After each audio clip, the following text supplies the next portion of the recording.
আমাদের দেশে যারা কন্টেন্ট ক্রিয়েট করে তাদের উপর যে ধরনের আয় কর ছিল সেটা সম্পূর্ণভাবে উঠিয়ে দেওয়া হয়েছে। ২০ বছরের মাথায় বাজেট দিল বিএনপি নেতৃত্বাধীন সরকার। অন্যদিকে তারেক রহমানের নেতৃত্বে বিএনপি সরকার ক্ষমতায় আসার পর এটি ছিল প্রথম বাজেট।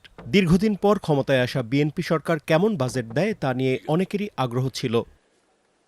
১১ জুন দুপুরে জাতীয় সংসদে ২০২৬-২৭ অর্থ বছরের জন্য ৯,৩৮,০০০ কোটি টাকার জাতীয় বাজেট ঘোষণা করেন অর্থমন্ত্রী আমির খসরু মাহমুদ চৌধুরী।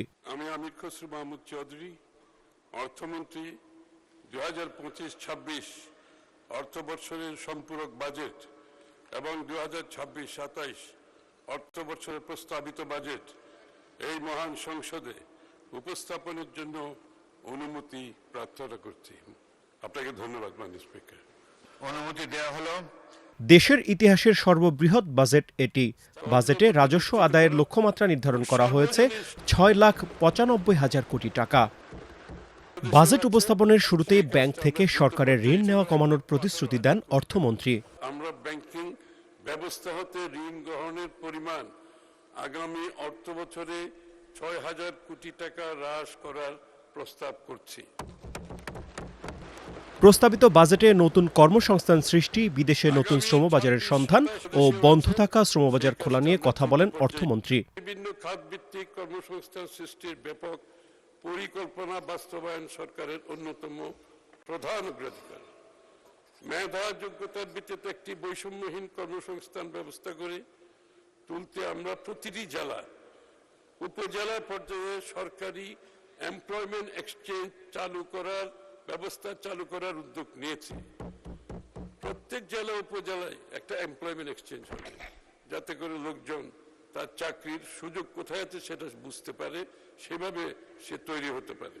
বিকল্প শ্রমবাজার হিসাবে আমরা Russia, Portugal, Romania, Brazil, Greece, Serbia, north Macedonia এই দেশগুলোর সঙ্গে ইতিমধ্যে দ্বিপাক্ষিক চুক্তি স্বাক্ষরের উদ্যোগ গ্রহণ করেছি। দীর্ঘদিন বন্ধ থাকার পর আমরা আবারও মালয়েশিয়া, ওমান, সংযুক্ত আরব আমিরাত ও কুয়েতের শ্রমবাজার খোলার প্রক্রিয়া শুরু করেছি। ইরান যুদ্ধের কারণে বিশ্ববাজারে জ্বালানি তেলের দাম ঊর্ধ্বমুখী। অন্যান্য দেশের মতো বাংলাদেশেও এর প্রভাব পড়েছে। জ্বালানি নিরাপত্তার বিষয়টি মাথায় রেখে সৌরবিদ্যুৎ ব্যবহারে কর ছাড় ও বৈদ্যুতিক গাড়িতে কর হ্রাসের প্রস্তাব দেন অর্থমন্ত্রী। পরিবেশ বান্ধব, সাশ্রয়ী ও টেকসই সৌর বিদ্যুৎ উৎপাদনকে উৎসাহ প্রদানের জন্য ২০৩৫ সাল পর্যন্ত সৌর বিদ্যুৎ খাতে 0% কর হার প্রস্তাব করছি।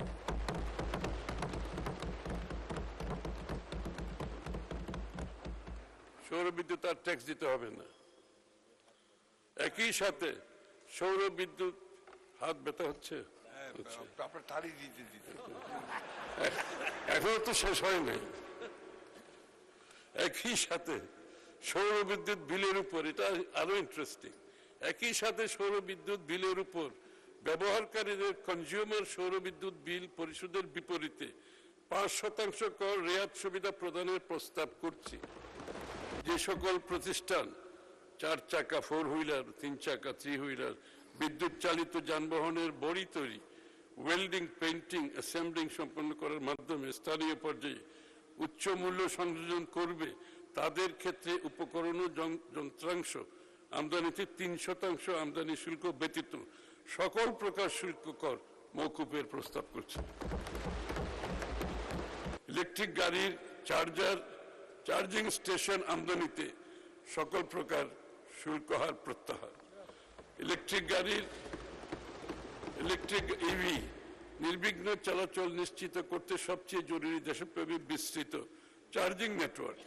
এই লক্ষ্যে পরিবেশ বান্ধব ইলেকট্রিক গাড়ির চার্জার এবং চার্জিং স্টেশন এর জন্য আমদানি পর্যায়ে মোট করবার 39.75% হতে হ্রাস করে 0% করার প্রস্তাব করছে। নতুন অর্থ বছরের বাজেটে মানুষের জন্য বেশ কিছু স্বস্তির খবর দিলেন অর্থমন্ত্রী। তার বাজেট উপস্থাপনায় উঠে আসে শিশু খাদ্যে শুল্ক কমানো ও 36টি কৃষিপণ্য আমদানিতে শুল্ক হার বাতিলের মতো বিষয়। আমদানিকৃত শিশু খাদ্য প্রস্তুতিমূলক সামগ্রীর preparation for infant and young children শিল্পের কাঁচামাল আমদানির ক্ষেত্রে আমদানি শুল্ক 15% হতে হ্রাস করে 10% করার প্রস্তাব করছি। ফলে দেশের বাজারে শিশু খাদ্যের দাম হ্রাস পেয়ে সাধারণ মানুষের নিকট আরো সুলভ ও সহজলভ্য হবে। এটা কৃষি খাতে 36টি কাঁচামাল আমদানিতে ভ্যাট প্রত্যাহার। অর্থমন্ত্রীর প্রস্তাবিত বাজেটে ওষুধ শিল্পের কাঁচামাল আমদানিতে শুল্ক ছাড়ের বিষয় উঠে আসে। পাশাপাশি হার্টের রিং, ডায়ালাইসিস ফিল্টার ও অন্যান্য জীবন রক্ষাকারী চিকিৎসা সামগ্রীর ওপর ভ্যাট ও কর প্রত্যাহারের প্রস্তাব দেন। ফলে চিকিৎসা ব্যয় কমতে পারে।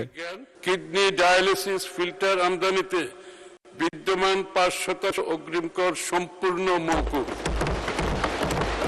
দেশের ফার্মাসিউটিক্যাল শিল্পকে স্থানীয়ভাবে আন্তর্জাতিক মানের সাশ্রয়ী মূল্যের ক্যান্সার প্রতিরোধী ঔষধ উৎপাদনে সক্ষম ও স্বাবলম্বী করে তুলতে বিদ্যমান রেয়াতি শুল্ক সুবিধার প্রজ্ঞাপনে কাঁচামাল আমদানির ক্ষেত্রে নতুন করে আরো 9টি উপকরণ যুক্ত করে আমদানি শুল্ক ও ভ্যাট 0% করার প্রস্তাব করছি। এদিন সংসদে খেতাবপ্রাপ্ত বীর মুক্তিযোদ্ধা পরিবারের মাসিক সম্মানী ভাতা 5,000 টাকা বাড়ানোর প্রস্তাব দেন অর্থমন্ত্রী। পাশাপাশি মোবাইল ফোনের সিমের ওপর আরোপিত 300 টাকা কর বাতিলের ঘোষণা দেন।